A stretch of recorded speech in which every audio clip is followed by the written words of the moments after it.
اور عمل سے ثابت کر دیا کہ ہم اپنی زبان اور اپنے دل کے سچے ہیں، اس نے اپنے پورے ایمان کو محفوظ کر لیا۔ اس سے معلوم یہ ہوا کہ جتنے علی والے ہیں ان کی کیٹیگریز ہیں، ان کے درجات ہیں۔ کوئی زبان سے مان رہا ہے، کوئی دل سے مان رہا ہے، لیکن صحیح معنی میں علی کا ماننے والا وہ ہے جو زبان سے بھی کہے، دل سے ہی مانے، اور فرش ازا پہ آ کر اور اس مذہب کو اختیار کر کے بتائے کہ ہم علی کے شیعہ ہیں۔ ایک صلوات پڑھیں محمد و آل محمد۔ اللہم صل علی محمد و آل محمد۔ نعرہ حیدری، نعرہ صلوات۔ یہ علی ہیں کہ جن کو اس طرح میں نے بھی عرض کیا کہ یہ تثلیث ہے، اللہ، رسول اور یہ علی۔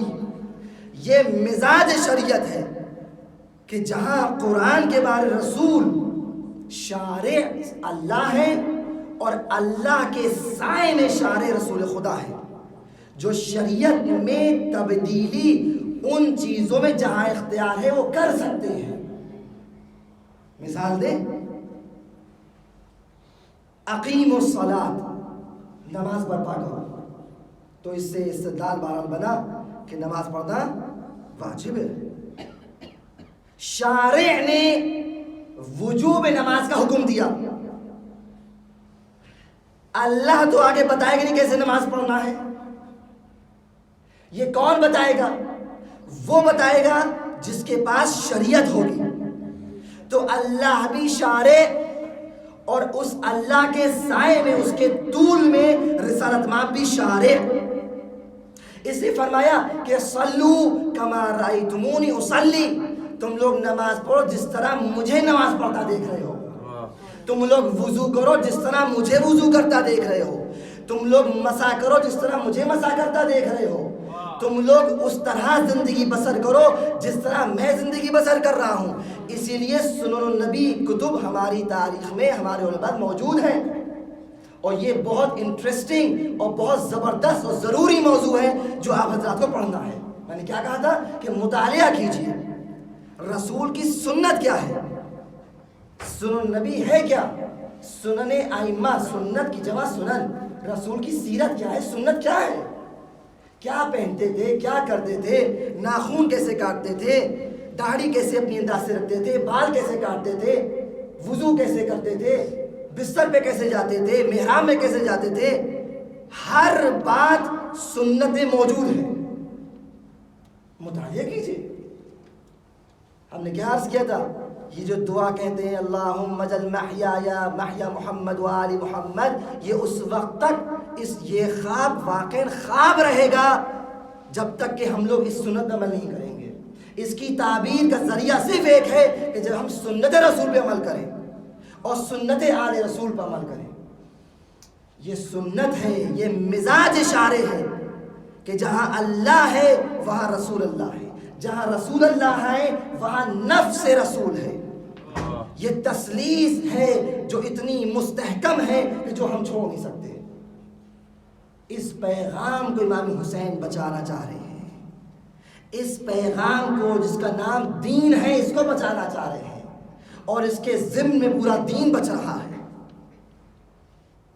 امام حسین اس پیغام کو لے کے چلتے گئے،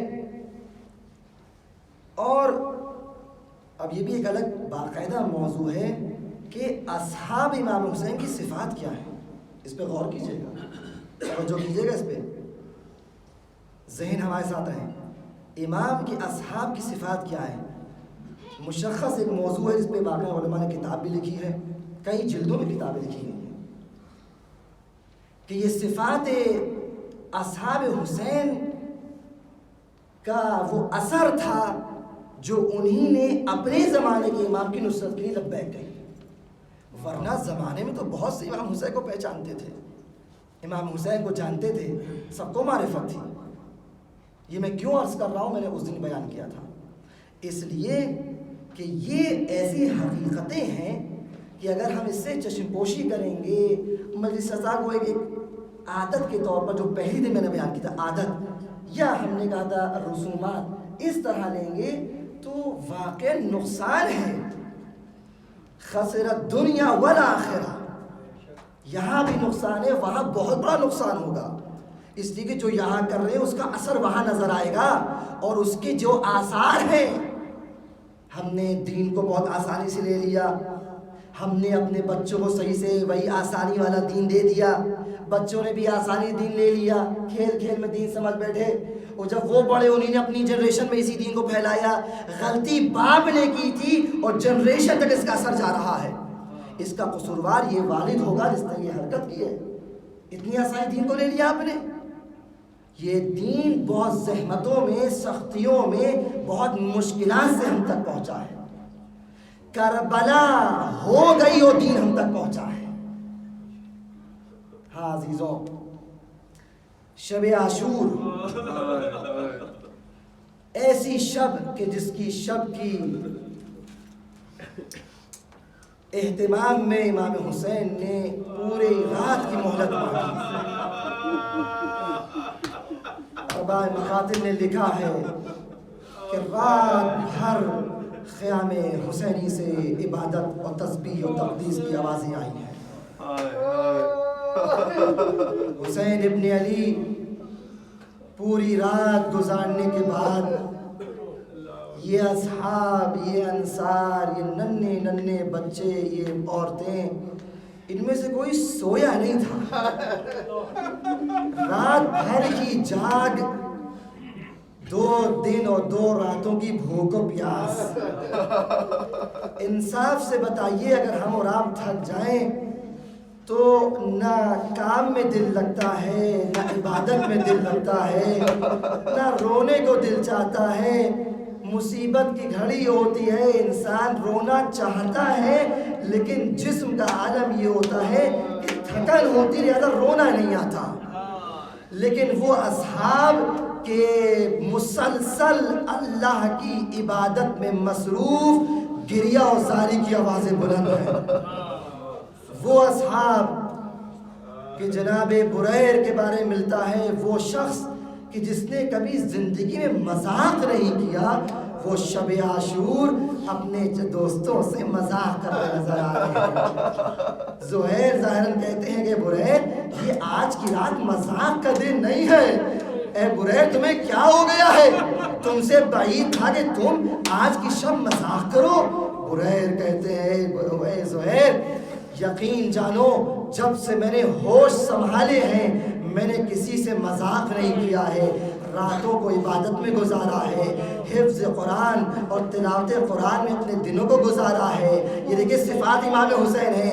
میں نے اللہ کی بندگی کی ہے، مجھے وقت ہی نہیں ملا کہ میں مذاق کرتا. صرف اللہ کے نگاہ میں سنجیدہ زندگی بسر کرتا رہا. لیکن مجھے پتا ہے کہ صرف میرے اور جنت کے درمیان یہ رات کا فاصلہ ہے. اللہ اکبر.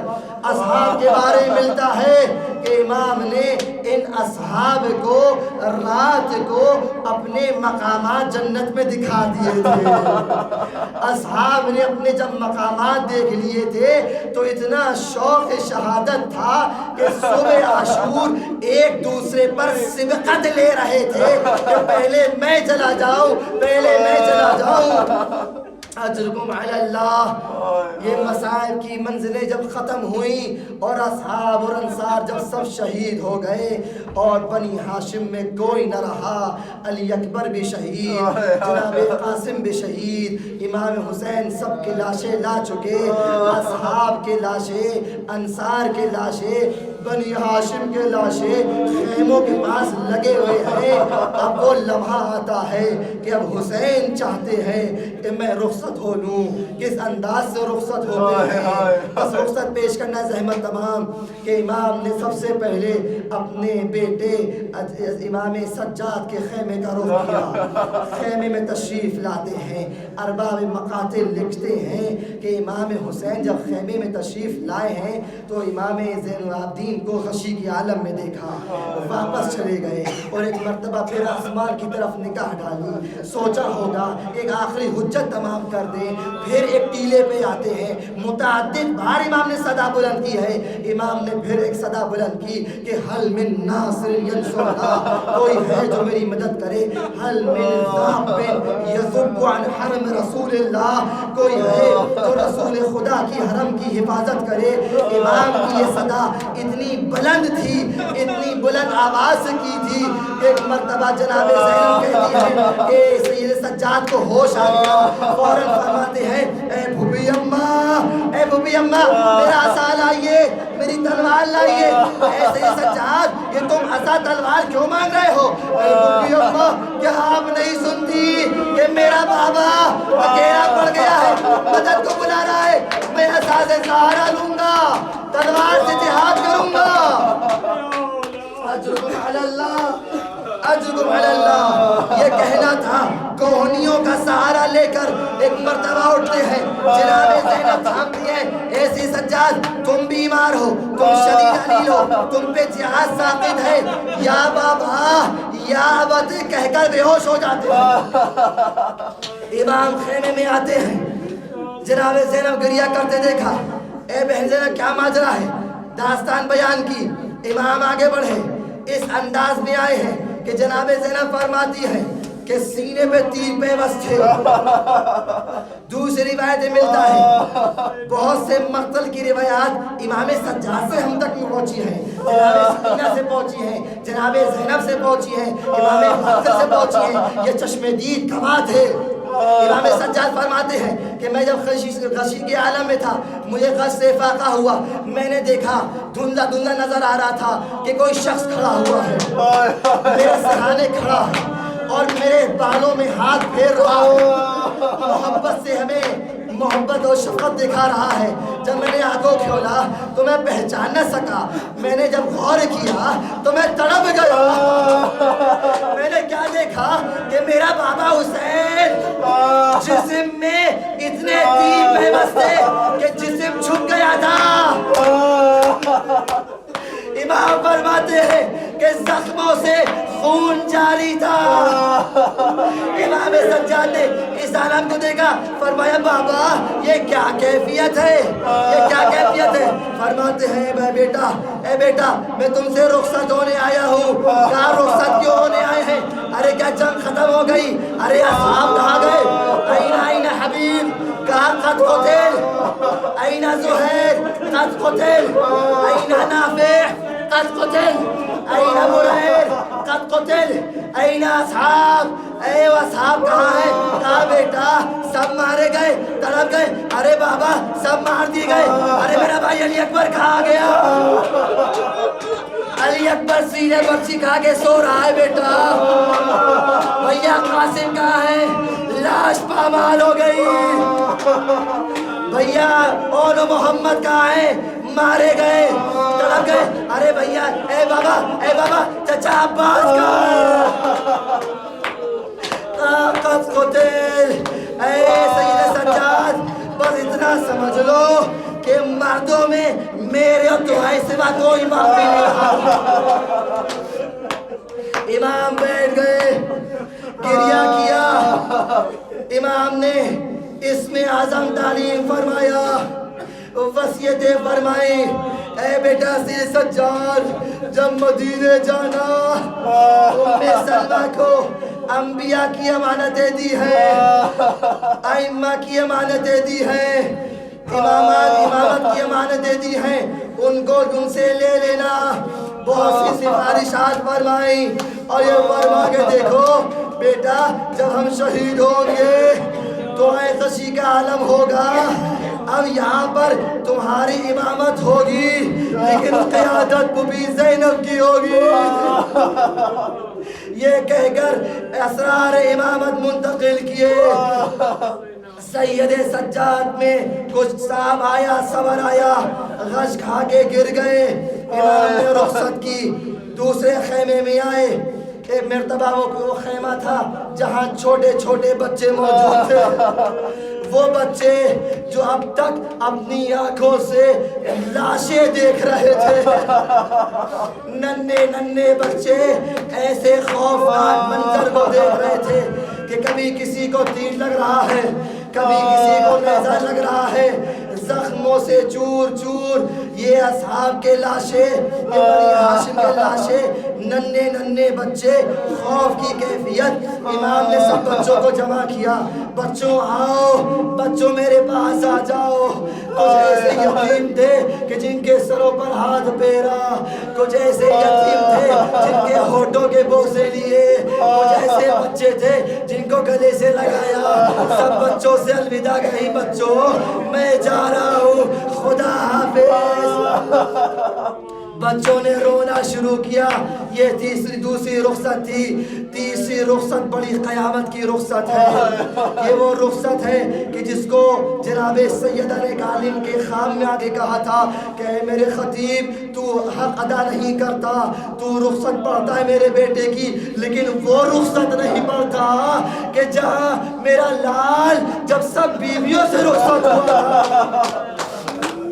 وہ کون سا موقع تھا کہ حسین نے ایک مرتبہ زینب علیہ مقام سے فرمایا کہ زینب تمام بیویوں سے کہہ دیجئے کہ اپنی اپنی چادروں کو اوڑھ لیں, اپنے حجاب کو اوڑھ کے آ جائیں. ساری بیویوں نے حجاب کو اوڑھا, ایک خیمے میں جمع ہوئی.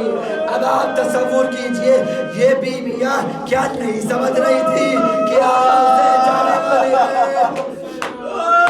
ساری بیویاں جمع ہو گئی. امام نے وصیت کی کہ دیکھو اب میں جا رہا ہوں, تم پر ظلم ڈھایا جائے گا. اے بیویوں, اس لیے میں نے حجاب پہنو کہا کہ ادھر میں قتل ہوں گا, ادھر شہید ہوں گا.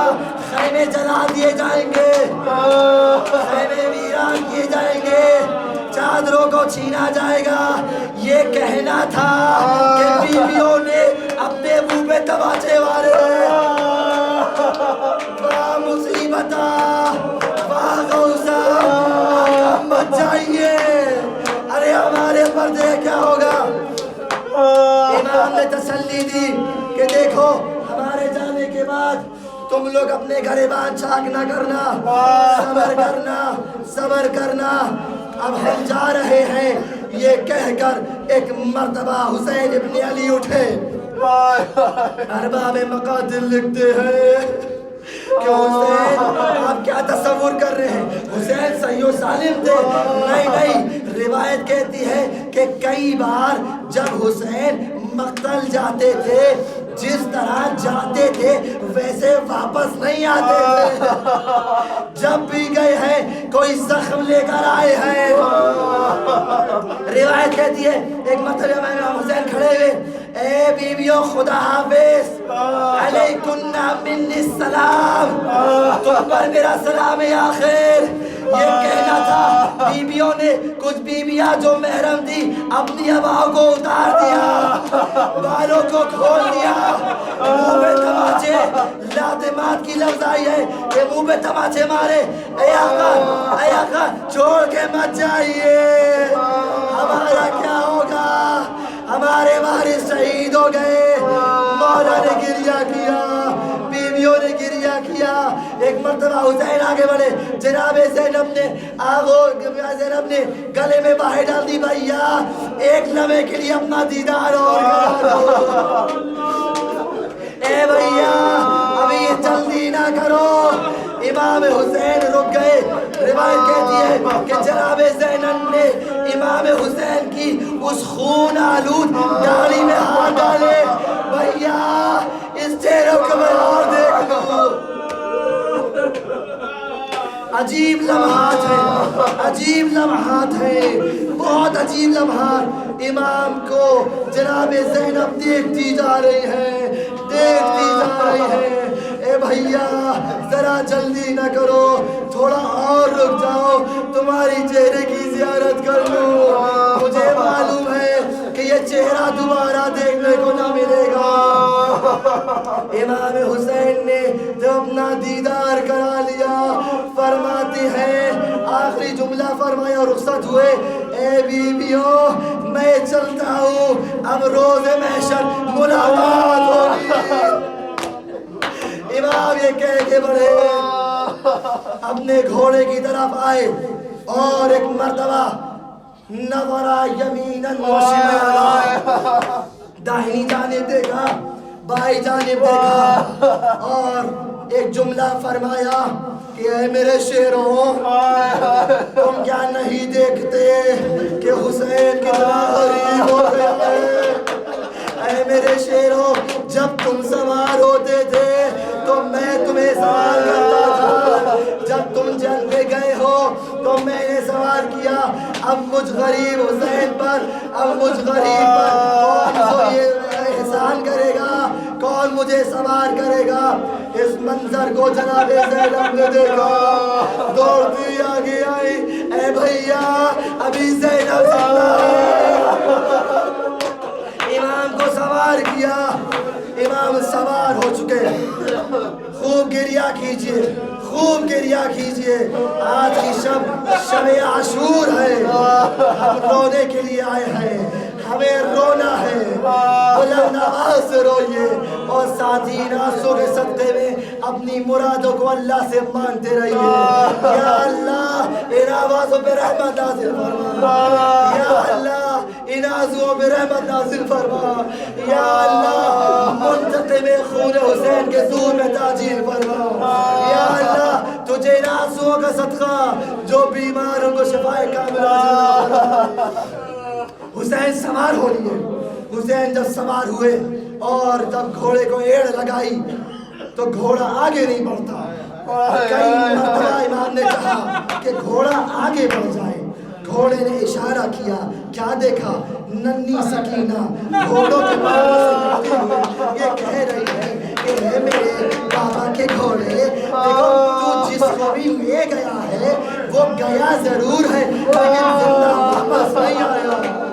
میں نہیں چاہتی کہ میرا بابا حسین مقتل میں چلا جائے، میں نہیں چاہتی، میں نہیں چاہتی اپنے چچا عباس کی طرح اپنے بابا کو کھو دوں۔ اے میرے وفادار گھوڑے، میرے بابا کو نہ لے جا۔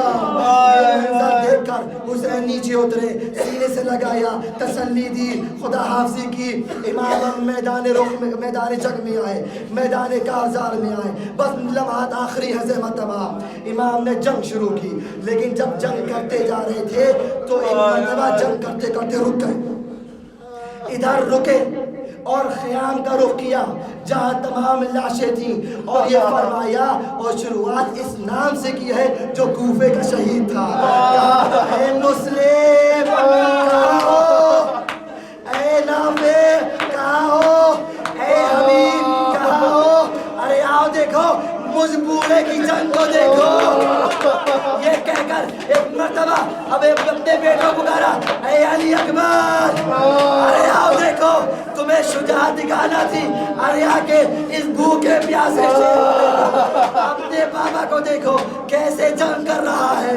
یہ کہہ کے ایک مرتبہ میمنہ پہ حملہ کیا، ادھر حملہ کیا، فوراً ترائی کا رخ کیا، فرات کا رخ کیا، اے عباس تمہیں تمنا تھی شجاعت دکھانے کی، تمہیں تمنا تھی لڑنے کی، آؤ دیکھو میں تیری نیابت میں میں لڑ رہا ہوں۔ یہ کہہ کے میں سر پہ حملہ کیا۔ حسین نے ایک مرتبہ ایسا حملہ کیا ہے کہ تاریخ لکھتی ہے کہ اتنی فوجوں کا لشکر، جو یہ فوج کا لشکر جو جمع ہوا تھا ایک مرتبہ پیچھے بھاگتا ہے، امام اس طرح حملہ کر رہے ہیں، کبھی میمنہ پہ حملہ، کبھی میسرہ پہ حملہ، کبھی قلب نشمر پہ حملہ۔ یہ کہنا آسان ہے، ایک آدمی ہے جو پوری فوج کو لے رہا ہے۔ حمید بن مسلم کہتا ہے کہ میں نے قسم خدا کی اول سے لے کر آخر تک آج تک ایسا شجاع نہیں دیکھا کہ جس کا پورا گھر برباد ہو گیا ہو، جس کے کڑیل جوان مارے گئے ہو، وہ اس طرح جنگ کرے۔